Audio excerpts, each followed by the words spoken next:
கிரீஷ் சோடங்கர் என்ன பண்ணியிருக்காருன்னா, டைரக்ட்டா சிஎம் கிட்டயே அந்த நம்பர பேசியிருக்கிறார். அது திமுகவுக்கு பிடிக்கல. ம். முதலமைச்சர் வந்து என்கிட்ட எப்படி நம்பர பேசலாம்? இன்னொன்னு கர்ட்டசி கால்ன்னு சொல்லிட்டு வந்தாங்க. டிஸ்கஷன் பத்தி பேசுறாங்களே அப்படிங்கிறது திமுகவுக்கு முதல் பிரச்சனை. ம். 2வது கிரீஷ் சோடங்கர் அவர் வந்து இந்த குழுவ வந்து நீங்க எங்களோட பேசக்கூடிய குழுவ டிசம்பர் 15க்குள்ள நீங்க வந்து கூட்டிடுங்க.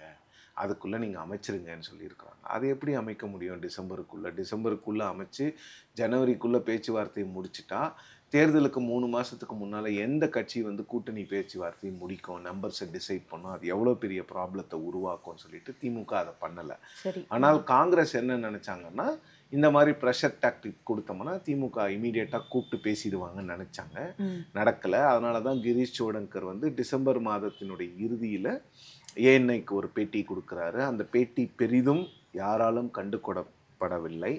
திரு பிரவீன் சக்கரவர்த்தி அந்த பேட்டிய ஆம்ப்ளிஃபை பண்றாரு. மறுநாள் காலை தினத்தந்தியில வந்து அந்த தலைப்பு செய்தியாக முதல் பக்க செய்தியில் வருகிறது. திமுகவுல அது ஒரு மன நெருடலை உண்டாக்குகிறது. அதன் பிறகு ஒரு நாள் கழிச்சு திரு ப. சிதம்பரம் முதல்வரை சந்திக்கிறார். ம். எந்த பிரச்சனையும் இல்ல, நாங்க பார்த்துக்கிறோம்னு சொல்றாரு. ம். அப்புறம் காங்கிரஸ் கட்சியினுடைய நாடாளுமன்ற உறுப்பினர்கள் இவங்களெல்லாம் வந்து பராசக்தி படத்தை கிரிட்டிசைஸ் பண்ணுறது இது போன்ற நிகழ்வுகளை பண்ணிகிட்டு இருக்கும்போது ஜனநாயகனுக்கு எல்லாம் சப்போர்ட் பண்ணுறாங்க. ஸோ அது திமுகவுக்கு ஒரு நெருடலை கொடுக்குறது.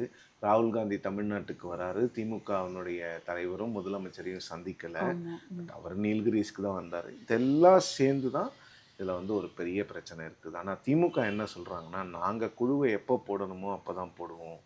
ஏன்னா காங்கிரஸ் மட்டும் எங்கள் கூட்டணி கட்சி கிடையாது. எங்கள் கூட்டணியில் 12 கட்சி இருக்குது. ம். காங்கிரஸோட கூட்டணி முதல்ல பேசி முடிச்சிட்டோம்னா மற்றவங்களோட எப்படி பேசாமல் இருக்க முடியும்? கூட்டணி பேச்சுவார்த்தையை எப்படி வந்து முதல்லயே நம்பர்ஸை டிக்ளேர் பண்ண முடியும்? ம். அப்படிங்கிறது திமுக. காங்கிரஸ் என்ன சொல்கிறாங்கன்னா, நீங்கள் தான் வந்து திரு சபரீசன் அவர்களை அனுப்பி கூட்டணியில் இருக்கீங்களா இல்லையான்னு கேட்டீங்க. நாங்கள் கூட்டணியில் இருக்கோன்னு சொல்கிறதுக்காக தான் அந்த கமிட்டியை போட்டோம். ஆனால் அந்த கமிட்டி வந்து இன்னைக்கு வரைக்கும் நீங்கள் அமைக்கலை. அது என்ன நியாயம்னு காங்கிரஸ் கேட்குறாங்க. ஸோ இங்கிலீஷில் சொல்லுவாங்க ஊ பிளிங்க்ஸ் ஃபர்ஸ்ட் அப்படின்னு. அந்த ஒரு போராட்டம் தான் போயிட்டு இருக்குது. யார் முதல்ல கண்ணசைக்க போகிறது, காங்கிரஸா திமுகவா? ம். காங்கிரஸ் என்ன சொல்கிறாங்க, திமுக அந்த குழுவை அமைச்ச உடனே நாங்கள் போய் பேசுவோம்.